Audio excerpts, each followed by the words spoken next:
On April 12th of 2020, there was an article in the newspaper concerning the sale of Tribune Publishing Company to Alden Global Capital. It just so happened that that article came 2 months after the filing date with the SEC of a 13D filing by Alden Global Capital with the SEC. It's involved a particular percentage of shares involving, I believe, an individual as well as Alden Global Capital. At a certain percentage point, I have the value of the shares here, notable because it's the same metric associated with the pension scam I've been tracking, and filed, or rather benchmarked for February 14th of 2020. Now, at the time I found this, I would have considered it evidentiary.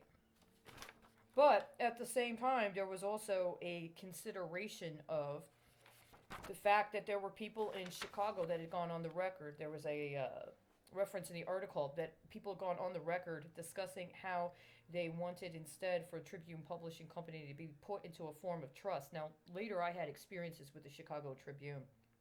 But then the question becomes one of trying to find out, honestly, how much of that was somebody intentionally nuking the Tribune Company as an asset so as to make it so toxic that people would just abandon it so it could be quick picked up for cheap, discounted and picked up for cheap. And in the course of doing that, do some sort of realignment of editorial principles that would pull on the Tribune the same stuff that was pulled on Streetwise 20 years ago, right? It was literally what happened. There was some sort of board reshuffling at the top that they wanted to hire an editor at an increased salary, but with an understanding that they would completely abandon the previous editorial principles, allow for other kinds of priorities in terms of content, and would then treat or allow for a situation where they were positioned to compel staff to comply with these different scenarios. And where is Streetwise now? They have some very, very nice looking people on the board now as they did then. What about the actual content? What about the actual product or the actual information it provides to people? What about what it does for the actual vendors? Let me ask you another question. Where's the fixed asset that Streetwise actually owned at the time that could have been used in consideration of other kinds of capital investments that could have directly impacted the population it claimed to serve at the time? Where is it now versus when it was then? Well, where is the Tribune Company now versus where it was then? And not only that, where is the Tribune Company now versus where and in what manner the new leadership wants to take it in the next 10 to 20 years? See, here's the thing.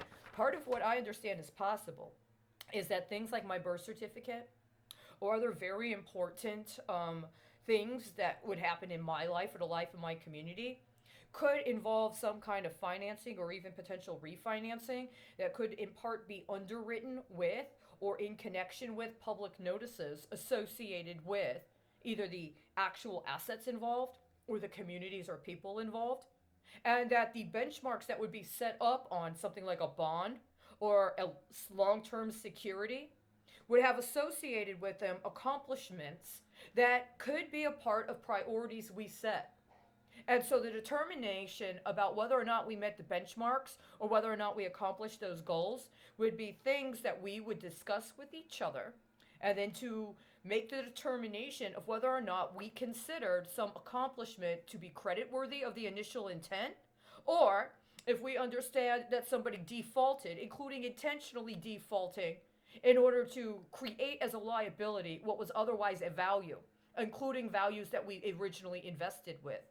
Now, when you refuse to let people know what the underwriting is on the deals you've hooked up on their lives, and especially if you give them loans on other people's lives and then still expect those other people to comport their lives as the underlying security on somebody else's reality, well, you get a big problem if some dumb bitch doesn't die and figures out that's what the scheme is. So when you take, for instance, something like the Tribune Company, And you create a situation, whereas I saw for 1 month, the layout and the manner of presentation was so horrendously toxic that if I was doing underwriting at the time, or if I was engaging in a process of trying to identify public notices that were not evidentiary of a pattern of racketeering activity, but were rather to be assessed as a kind of quality indicator of the community and or an accurate reflection of the community so that we could establish goals, including goals of transformation or goals of raising public awareness to issues that were a part of our community, I would not have chosen a damn thing I found in the Tribune. And they know that. Now, what if you're trying to do something like a credit repair or refinancing based on reality, especially if there, for instance, was a trial of racketeering involving securities fraud associated with, I don't know, political retaliation against specific communities? And so it is part of the process of the actual restitution to the community. There was a possibility for the contributions they made to public works or public financing or other sorts of assets that were going to be made available for the community to be refinanced with new underwriting. Not necessarily even new underwriting, but underwriting that accurately reflected what it was that was being restituted and or repatriated. Well, where would you go to find that? So something like the Tribune, which documented certain historical events, would potentially, at least at one time, have been considered a credible source. But if you start prioritizing involving the media and allowing the media to be monopolized by specific corporate interest that put it into a PR or marketing role, as opposed to a role of actually reporting news events or providing perspectives on communities that are not reflected in an SEC report, for instance, in the manner that discusses their marketability from a perspective specifically and solely about specific economic indicators that have a particular kind of market participation reflected, then you've intentionally defrauded the community out of the assets they had to actually be able to develop as well as preserve and build upon and reinvest their own wealth. And that's what's been happening. And not only has that been happening more recently, but apparently that's been happening strategically ever since the beginning. See, if you had told me after, let's just say for whatever reason, I was determined to actually not have the intellectual capabilities to sustain the university education. Well, somebody determined I had the capability to work as a reporter. And somebody determined I had the capability to work as a journalist.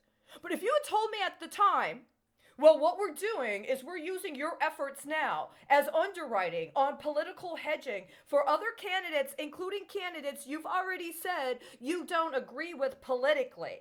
But if you do this according to the specifications of the job, and they're able to use it as underwriting on their political securities, then later on, I don't know, like when you're actually yourself old enough to run for those offices, you can be put into a system where somebody else is performing the role you're performing now for you.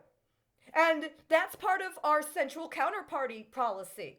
You don't agree with them politically. So you're going to write these particular kinds of articles and you're going to present this information that they actually want as political capital for themselves. And they're going to take what you're doing now and use it as their political capital. But later on, when you're old enough to run for those positions yourself, there's going to be somebody else that's in an opposition political role that's going to be doing underwriting on your political career. If you had told me that at the time, I wouldn't have taken the job. And that's exactly what you did to me. And not only is it exactly what you did to me, it's exactly what you did to entire communities. And that's one of the reasons why, since I became old enough to run for Senate myself, you won't even let me have a fucking job. When was the last time I was allowed to be hired for a job?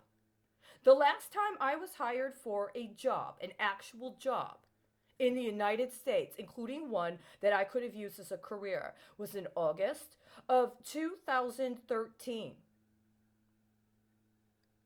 2013 plus 7 is 2020.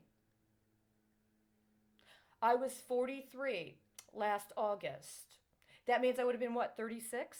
So did you offer me that job as a demonstration of whether or not I would ex post facto agree to what you had been doing to me the entire time I had been trying to work and function in the world, including as a political actor? And what? I just wasn't going to agree to do all of those other things everybody else had agreed to do with me. So now I'm not allowed to have a job. And now you've got this whole completely false paradigm around so-called workers' rights that everybody else is supposed to pay for. You know what this tells me? Exactly what I said last year.